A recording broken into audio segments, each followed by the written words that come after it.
হে guys good morning Azmin ব্লগছৰ আণ্টি ব্লগলৈ আপোনালোক সকলোকে স্বাগতম জনাইছোঁ। আশা কৰিছোঁ আপোনালোক ভালে আছে, মোৰো ভালেই বাৰু। আৰু এতিয়া সময় হৈছে 11টা আৰু আজি ডেট হৈছে 11 তাৰিখ বা 11 মিলি গ'লগৈ। মায়ে মাছ লৈছিলে, সেইখিনি কাটি মেলি বাছি কৰি দিলে আৰু অকণমান হালধি গুড়ি জলকীয়া গুড়ি অকণমান নিমখ সানি পেলাই মোক ভাজিবলৈ কৈছে। এইখিনি সনা 10 মিনিটমানৰ পিছতহে মই ভাজিছিলোঁ, যাতে জলকীয়া গুড়ি নিমখ আৰু হালধি যাতে সোমাই যায় মাছখিনিৰ ভিতৰত, সেইবাবে। এয়া মই অলপমান টাৱাত তেল দিছোঁ। বহুতে সেইদিনাখন কৈছিলে দুই এটা কমেণ্টত যে বা আপোনালোকে কেৰাহীত কিয় নাভাজে, টাৱাত কিয় ভাজে। মই টাৱাতে ভাজি ভাল পাওঁ আৰু সুবিধা হয় মোৰ কাৰণে। আৰু গেছটো যদি ল' ফ্লেমত ৰাখোঁ তেতিয়াহ'লে ভিতৰলৈকে সিজিও যায়। আৰু তেলটো সেইদিনাখন আপোনালোকক কৈছিলোঁ যে আমি পোৰা তেলটো থৈ দিওঁ, সেই তেলটো দিয়ে মই ভাজিছোঁ।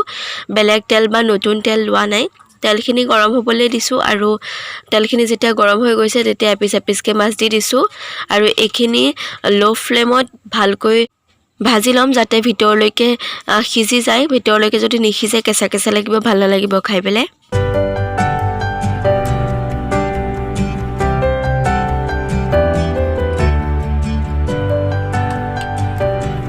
আমাৰ এজনী মুৰ্গীয়ে পোৱালি জন্ম দিছে।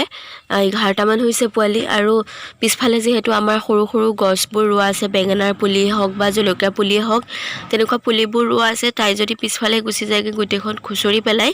আৰু তাই 3টামান, তাই ভাঙিছে নে বেলেগ মুৰ্গীয়ে ভাঙিছে নাজানো, 3টা বেঙেনা পুলি ভাঙি পেলালে। সেইকাৰণে তাইক মানে আগফালেই ৰখা হয় আৰু মই খেদি দিছোঁ যাতে তাই আগফালেই থাকে। সেই মুৰ্গীজনী যদি পিছফালে গুচি যায়, গোটেইখন তাই খুচৰি পেলাব। আকৌ গ'ল। এইফালে ফুলখিনি আছে যে আকৌ সেইফালে গ'ল, দেখিছে? হয় হয় হয় হয়, তই আগফালে থাক।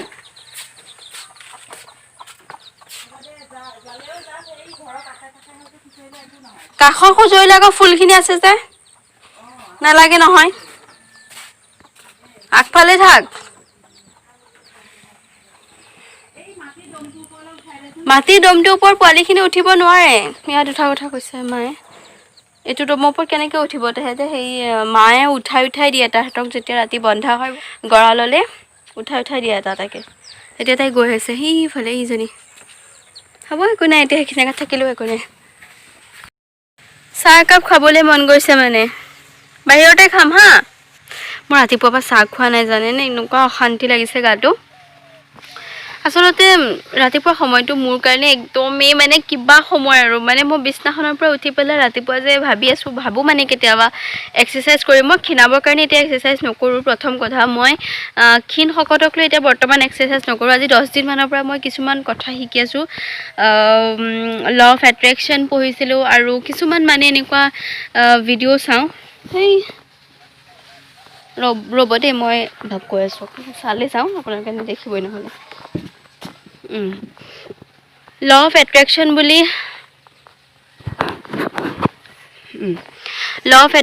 বুলি এটা ল আছে, যিটো যথেষ্ট বেছি ভাল, বিৰাটেই ভাল। আপোনালোকে পঢ়িছেনে নাই নাজানো। যদি আপোনালোকে ইয়াৰ বিষয়ে জানিব বিচাৰে, প্ৰথমতে মই এমাহমান সময় ল'ব লাগিব।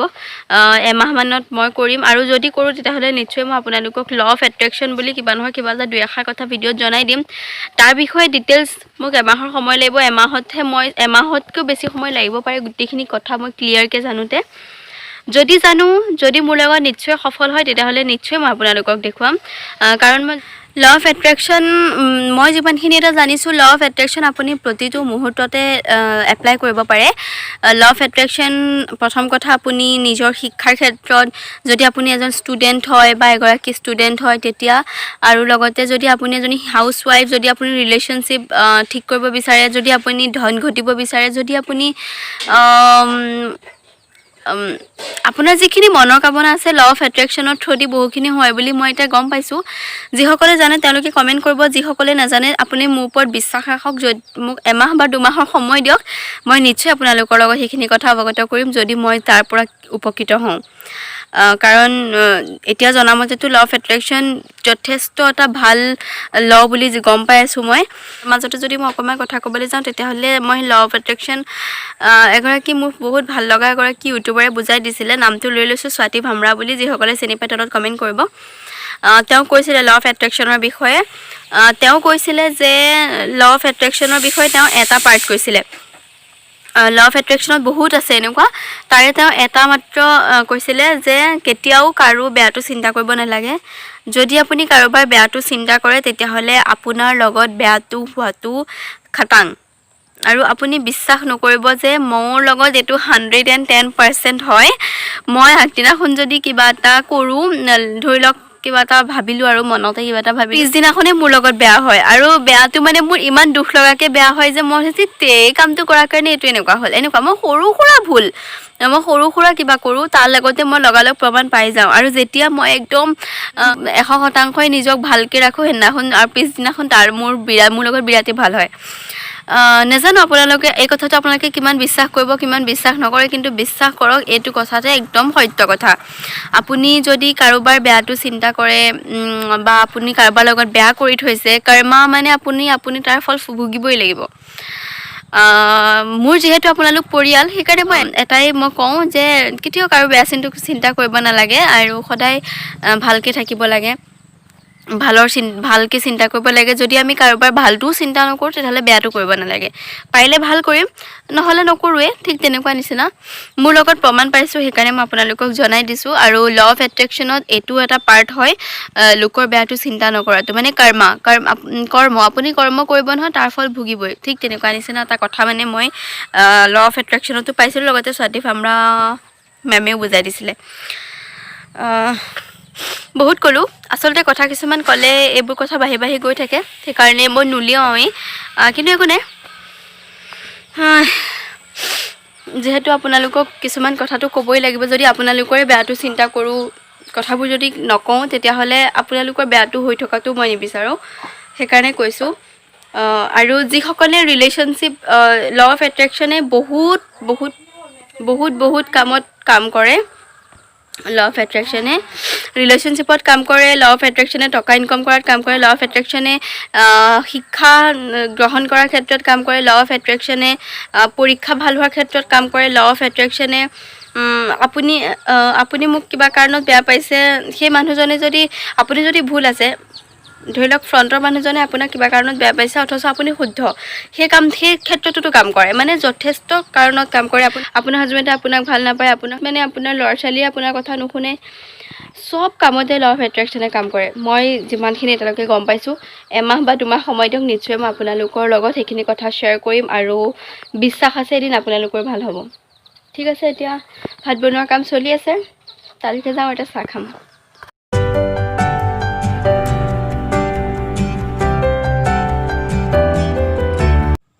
মুৰ্গীজনীক মায়ে অকণমান লোভ মানে মই লোভ এৰিছিলোঁ নাখালোঁ সেই লোভখিনিৰ লগতে অকণমান ভাতে দিছিলে এই আগত দিছিলে তাই কি কৰিলে প্লেটখন ঠোঁটেৰে লৈ গৈ পেলাই সেইখিনি পোৱালেগৈ এনেই এইখিনি জেগাত দিছিলে এই যে মাটিৰ টুকুৰাকেইটা দেখিছে মই আঙুলিৰে দেখুৱাই দিম এইখিনি জেগাত দিছিলে এইখিনিৰ পৰা তাই ঠোঁটেৰে চুচৰাই নি পেলাই সেইখিনি পোৱালেগৈ দেখিছে মানে জন্তু হওক চৰাই হওক মাক কিন্তু মাকেই সেইটো কিন্তু সঁচা কথা নহয় জানো তে ঠিক আছে ব'লক ভিতৰলৈ যাওঁ এতিয়া গাই চাহ খাই আহিলোঁ এতিয়া আৰু এতিয়া মই বনাম মাছৰ পেটু বনাওঁ বুলি ভাবিছোঁ মাছৰ পেটু আৰু ভাত মইনো কেনেকৈ বনাওঁ সেইটোকে দেখুৱাম বহুতেতো জানে বাৰু বনাবলৈ তেতিয়াহ'লে ব'লক ৰেচিপিটো এতিয়া আৰম্ভ কৰোঁ মাছৰ পেটু আপোনালোকে কেনেকৈ বনায় তলত কমেণ্ট কৰিব তেতিয়া ময়ো বনাম আৰু পেনখন অলপ গৰম হ'বলৈ উঠাই দিছোঁ আৰু এইখিনি লৈছোঁ মাছৰ পেটু ধনিয়া পিঁয়াজ আৰু জলকীয়া 4টা লৈছোঁ কেনেকৈনো এই ক্লিপটো ডিলিট হৈ গ'লগৈ এই মই পিঁয়াজ দিয়া ক্লিপটো সেইকাৰণে মই মুখেৰে কৈ দিছোঁ অকণমান তেল লৈছিলোঁ তেলখিনি গৰম হোৱা তাতে মই শুকান জলকীয়া 2-3টা দি দিছিলোঁ আৰু যেতিয়া সেইখিনিও গৰম হৈ গৈছিলে তাৰপিছত মই দিছিলোঁ পিঁয়াজখিনি অকণমান কালাৰ সলনি হোৱালৈকে ভাজি লৈছোঁ সেইখিনি বাটো আপোনালোকে দেখিছে এতিয়া মই ইয়াতে দিছোঁ জলকীয়া 4টা মই মিহিকৈ কাটি লোৱা নাই মাজেৰে ফালি লৈছোঁ আপোনালোকে যেনেকৈ ইচ্ছা আপোনালোকে তেনেকৈ দিব পাৰে এতিয়া মই এইখিনি ভালকৈ যেতিয়া মানে মিল খাই গ'ল তাৰপিছত মই ইয়াতে মাছৰ পেটুখিনি দি দিছোঁ আৰু এইখিনি 10 মিনিটৰ কাৰণে ভাজি ল'ম ফ্লেমটো ল' ৰাখিব লাগিব। মাছৰ পেটুখিনিত আচলতে কাণ আৰু পাখিও আছিলে। ইয়াৰো এটা ৰেচিপি দিম বুলি ভাবিছিলোঁ, কিন্তু পাছে পৰে দিম বাৰু। সোৱাদ অনুসৰি মই অকণমান নিমখ দিছোঁ আৰু ইয়াতে মই মছলা হিচাপে মাত্ৰ অকণমান জিৰা গুড়ি আৰু অকণমান হালধি গুড়িয়ে ব্যৱহাৰ কৰিম। তাতকৈ বেছি একো ব্যৱহাৰ নকৰোঁ। জলকীয়া গুড়ি ব্যৱহাৰ কৰা কোনো প্ৰশ্নই নাহে, কাৰণ জলকীয়া মই ইমান সোপা দিছোঁৱেই। আৰু এটা কথা, ইয়াতে মই অকণমান মিহি মিহিকৈ কাটি লোৱা আদা লৈছিলোঁ। আদা একদম অকণমান 1 ইঞ্চিও নহয়, তাতকৈও মানে নখটো সমানমান ল'ব পাৰে আৰু ইমান বেছিও ল'ব নালাগে। সিমানখিনি লৈছিলোঁ আৰু সেইখিনি মই মিহি মিহিকৈ কাটি লৈ তেল সেইখিনিতে দি দিছোঁ, অকণমান ভাজি লৈছোঁ এতিয়া।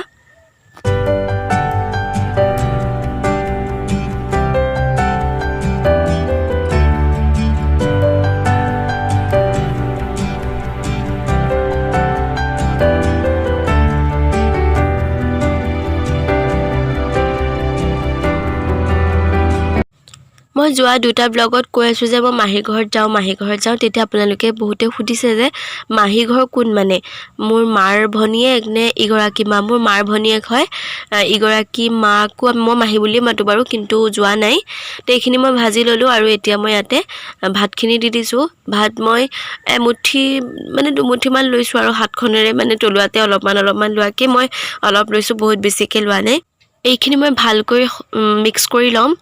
আচলতে মাহী কথাটো এইকাৰণে ক'লোঁ কাৰণ আপোনালোকে সুধি আছিলে আৰু 2-এটা কমেণ্ট আহিছিলে। মই ভাবিছিলোঁ আপোনালোকৰো যিহেতু খেলি মেলি হৈ থাকিব পাৰে যে মই মাহী কৈ আছোঁ, কোনবা মাহী কৈ আছোঁ, সেইকাৰণে আচলতে মই কথাষাৰ কৈ দিলোঁ। ধনিয়া দিলোঁ এতিয়া মই। ধনিয়াখিনি এতিয়া মই ভালকৈ মিক্স কৰি ল'ম আৰু এইখিনি মই 3 পৰা 4 মিনিট ভালকৈ ভাজি ল'ম। 4 পৰা 5 মিনিটৰ ভিতৰত এইখিনি ভাজি হৈ যাবগৈ। তাৰপিছত গেছটো মই অফ কৰি দিম।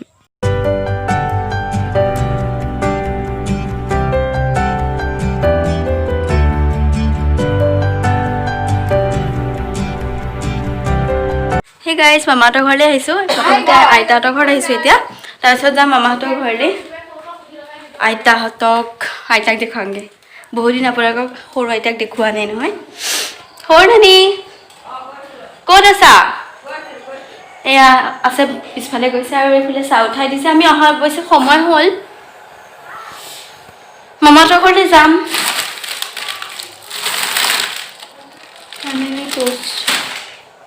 আহাচোন এইফালে।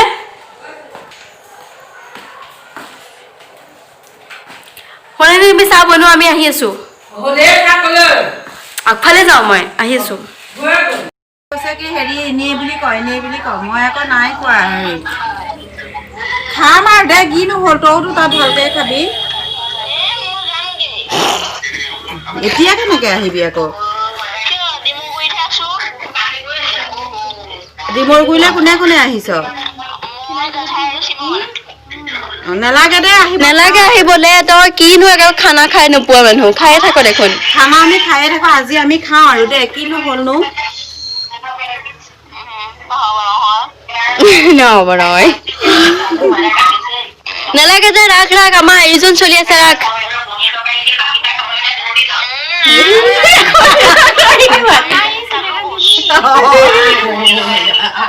অ' মাইনা নামাতো বুলি কৈছো তাই। হেৰি আকৌ লগোৱা ফোনটো। কথাটো হ'ল কি, মাইনা গৈছিলে 11 তাৰিখে আগবেলাই ক্লাছ হ'লে আৰু তাইক জেঠাইহঁতৰ ঘৰলৈ যাওঁতে চিমনে মানে জেঠাই ছোৱালীজনীয়ে ৰাখি দিলে। তাই এতিয়া আহিব নোৱাৰা হ'ল, সেইকাৰণে তাইক ফোন কৰি মিছাকৈ কৈ থকা হৈছে যে আমাৰ ইয়াত খানা খাইছোঁ বুলি। লাউড স্পীকাৰ দিয়া, লাউড স্পীকাৰ দিয়া আকৌ। হৈছে দে, ৰিঙে কৰা নাই। অ' মাইনাই কৰি আছে তোমালে ফোন। কি হ'ল? সঁচাই অ'। নালাগে দে, থাক, একো নহয়।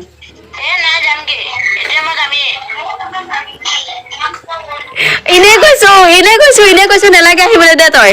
মিছাই যা। আমি গোটৰ মিটিঙলৈ আহিছিলোঁ, আহিলৈ এতিয়া সৰু নানীহঁতৰ আৰু মামীহঁতৰ ঘৰত এনেই অকণ সোমাইছোঁ আৰু। তাইক বেঙেনা দি আছে পুৰা।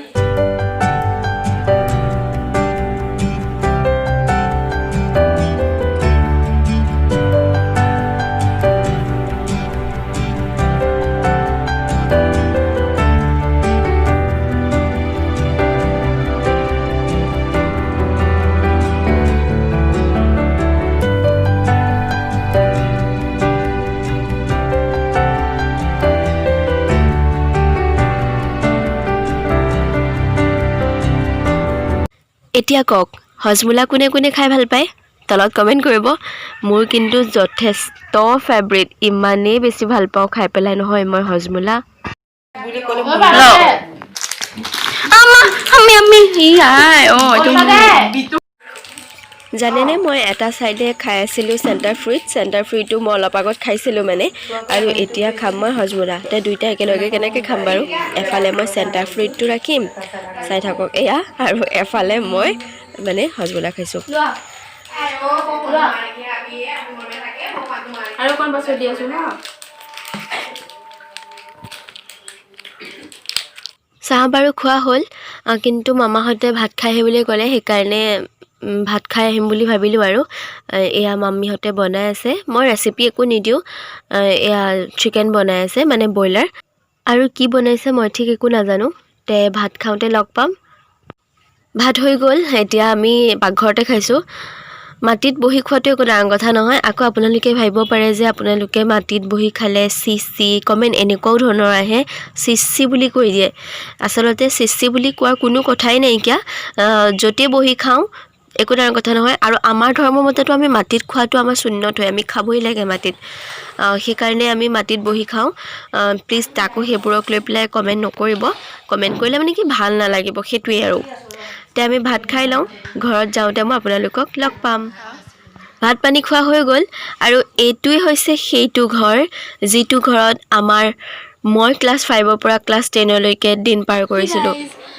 এইটো আচলতে ঘৰটো যিটো ঘৰত আমি সৰুতে আছিলোঁ এইটো মামাহঁতৰ ঘৰ আৰু এইটো ঘৰ অহা কালিলৈ ৰাতিপুৱাই ৰেকৰ্ডিং কৰিম বুলি ভাবি আছোঁ আচলতে আজি একদমেই পাহৰি থাকিলোঁ অহাটো ব্লগত আপোনালোকে নিশ্চয় দেখা পাব এতিয়া আপোনালোকে নেদেখিব এইফালে দেখুৱাচোন অকণমান আন্ধাৰো একো নেকি ৰাস্তাই দেখুৱাই আছে নেদেখি কিন্তু কাইলৈ ৰাতিপুৱাই মই মাহী ছোৱালীজনীকে হওক বা মই নিজে আহি হ'লেও ৰেকৰ্ডিং কৰি দিম আপোনালোকে গম পাব ভাত খাই হৈ গ'ল এতিয়া ঘৰলৈ যাবলৈ লৈছোঁ বহুত কথা পাতিলোঁ কথা পাতোঁতে বহুত সময় হ'লতে 10টাই বাজিলে তে ঘৰত গৈ আপোনালোকক লগ পাম ঘৰলৈ আহিলোঁ আৰু অলপমান ঠাণ্ডাও লাগিলে ভাগৰো লাগিলে সেইকাৰণে ৰেকৰ্ডিং নকৰিলোঁ দুই এটা জন্মদিনৰ নাম ল'ব লগা আছে প্ৰথম নামটো লৈছোঁ মই নয়নমণি নাথৰ তেখেতৰ 12 তাৰিখে জন্মদিন হেপী বাৰ্থডে ভাৰ্গৱ দাসৰো জন্মদিন হেপী বাৰ্থডে ভাৰ্গৱ দাস পুবালী কলিতাৰো জন্মদিন হেপী বাৰ্থডে পুবালী কলিতা ৰুণমণি বৰাৰ যোৱাকালিয়ে জন্মদিন গ'ল দেৰিকৈ হ'লেও জন্মদিনৰ বহুত শুভকামনা থাকিল তে আজিলৈ ইমানেই ভিডিঅ'টো চোৱাৰ কাৰণে বহুত ধন্যবাদ অহা কালিলৈ লগ পাম বাই বাই